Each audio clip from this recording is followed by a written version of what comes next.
Hello and welcome back to the News Project Live on GNAT-TV's Facebook page. I'm Andrew McKeever, the news director at GNAT-TV's News Project. It's a pleasure to have you with us today on Friday, July 16th. Uh, got a few statewide things to cover, and then we'll kind of have a look at some of the local things that are going on, mainly events that are coming up that you may wish to either be reminded about or learn about for the first time.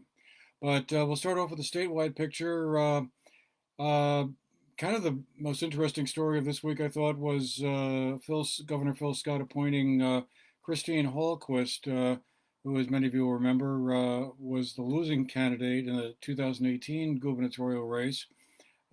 Christine ran as a Democrat, opposing Governor Scott that year, and came in second place in that race. But Governor Scott has appointed her to be the executive director of the newly formed Vermont Community Broadband Board. Its mission will be to help kind of accelerate the progress of universal access to reliable, high-speed broadband across the state, which, of course, we all have learned a lot about this past year, how critical that was. The the award will be funded in part by some of the ARPA money, American Rescue Plan Act, that the state received from the federal government. So they will be working to form partnerships between communication union districts and independent private providers, private sector providers, to hopefully improve the quality of broadband service in underserved parts of the state. The governor also made a bit of news by getting himself appointed to, well, I'm not sure it was his idea or not, appointed to the Council of Governors that President Biden has created. There will be, I believe, 9 governors altogether, and what's an attempt to be a bipartisan commission to sort of be be kind of the, I guess, the lead to strengthen partnerships between the federal government and state governments to protect against threats from homeland security and other types of hazards. So, quite an honor for the governor to get picked for that group. And he was also down in Washington earlier this week um, to meet the president and have a discussion with him about infrastructure issues. So anyway, that all sounds kind of interesting. We'll see where all that goes. Uh, just a quick look at some of our recent COVID number updates. As we all know, those numbers have been happily trending downward quite sharply, actually, over the past 3 or 4 months. Uh, as of yesterday, there were 13 new cases reported. That's a decline from 19 the day before. Although still up a bit from what it was a couple of weeks ago when we were down in the single digits, pretty much. Um, the death total has remained the same at 258. Currently, there are 3 Vermonters in a hospital with a COVID condition, 1 in the ICU. Um, right now, we've gotten up to almost 83.4% of Vermonters receiving at least 1 dose of the vaccine. So that's still, I believe, number 1 for the country. But we're all, of course, keeping a close eye on the Delta variant, so-called Delta variant of the COVID virus that is certainly wreaking havoc in other parts of the world where vaccination rates are considerably lower than what we're having here, and also in other parts of our country where vaccination rates are also lower than they could be. So hopefully we won't be seeing some kind of resurgence of that again. Now that we've all sort of hoped that this is something we all put behind us, but I wouldn't say we should throw away all those face masks just yet. Might be one more chapter left to go on this. Anyway, turning to the local scene, pretty much what we've got to share with you today is about events in the art scene and the culture scene locally. One new announcement that we heard about just yesterday is that the Southern Vermont Arts Center will be hosting a blues festival on Saturday, August 7th from noon to 6 p.m. Uh, there'll be four bands that will be playing at the Arkell Pavilion, and I guess that's the going to mark the return of live music to the Arkell stage. Uh, so that's certainly something to be happy about and look forward to. And if you're a blues fan, well, you can get some tickets now. They are currently on sale through the SVAC website. It's svac.org. And, it sounds like that should be kind of fun. Also, up at the Arts Center, of course, the Dorset Theatre Festival is presenting the first of two plays that they'll be doing this year outdoors under the stars. Um, there's a temporary stage that has been set up next to the Arkell Pavilion, just behind it, and Laughing Wild is the play that they are doing at the moment. It's a blast from the 1980s comedy, according to their press release. It's going to run through July 31st, and there'll be performances starting at 8 p.m. every day except Mondays and Thursdays.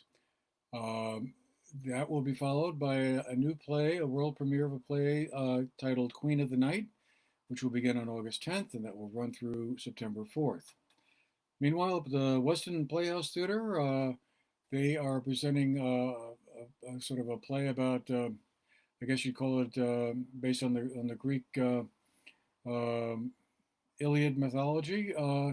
And will be now, it's running currently now through August 6th. That will be under the tent at the Walker Farm, the facility that's just down the road past the Arts Center on Route 100 as you're going through town.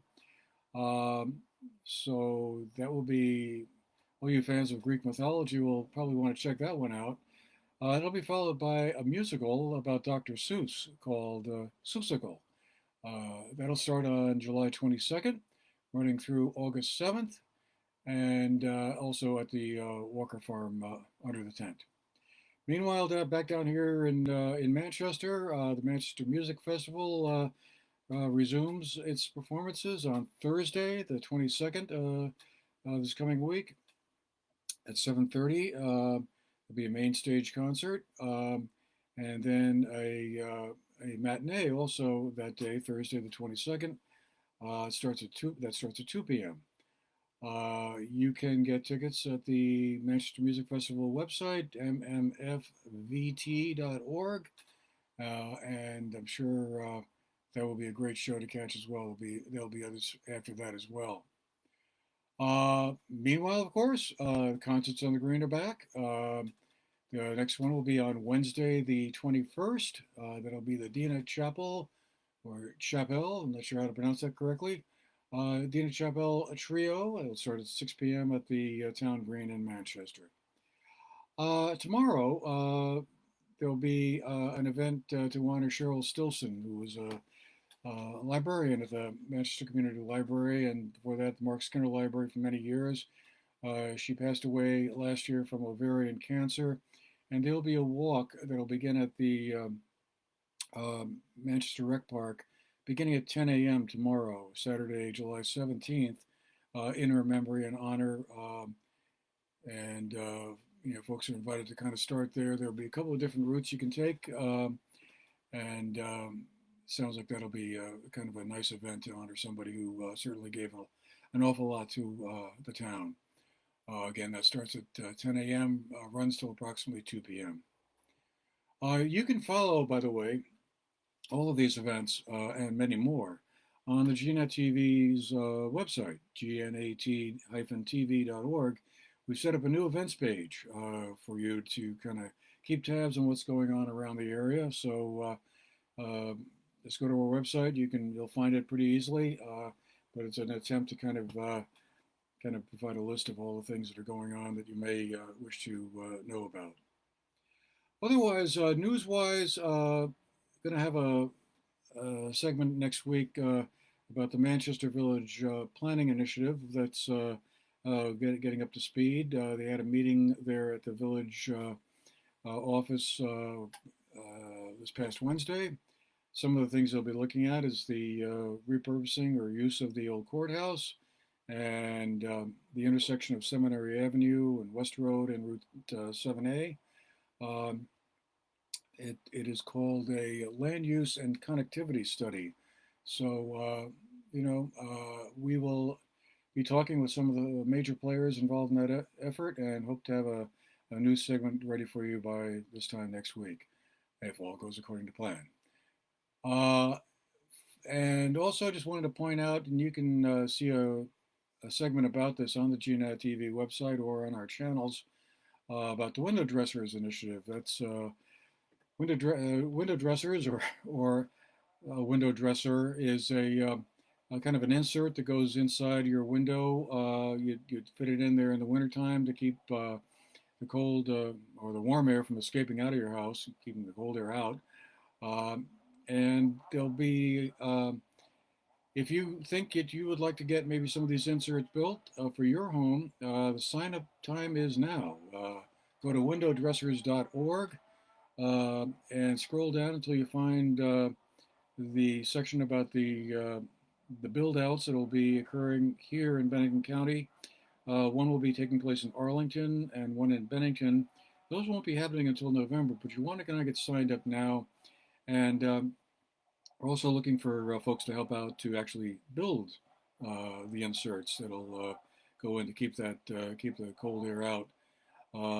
It's kind of one of these sort of community volunteer effort things. If you think your home qualifies or your windows qualified, there'll need to be measurements taken and the inserts made.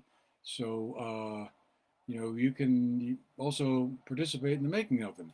So anyway, windowdressers.org is the website. Go check it out. It's kind of interesting. Kind of a, as we've said, a bit of a 21st century barn raising kind of thing. Anyway, one last note before I forget and before I go. July 30th, that's a Friday, starts around 6 o'clock. The Manchester Street Fair is back. We all enjoyed those for many years till last year when, like everything else, it got canceled because of the pandemic. Right now we're back. There's going to be another one in August if you can't make the one on the 30th, but hopefully you'll be there to kind of hang out with your neighbors and listen to some music and see some of the vendors that might be showing up. Anyway, okay, that'll do it for us for today. Great to be back with you. We'll see you again next Friday, all things being equal. And again, my pleasure. Andrew McKeever here, the news director at GNAT TV's News Project, and we'll see you again next time. Have a great day.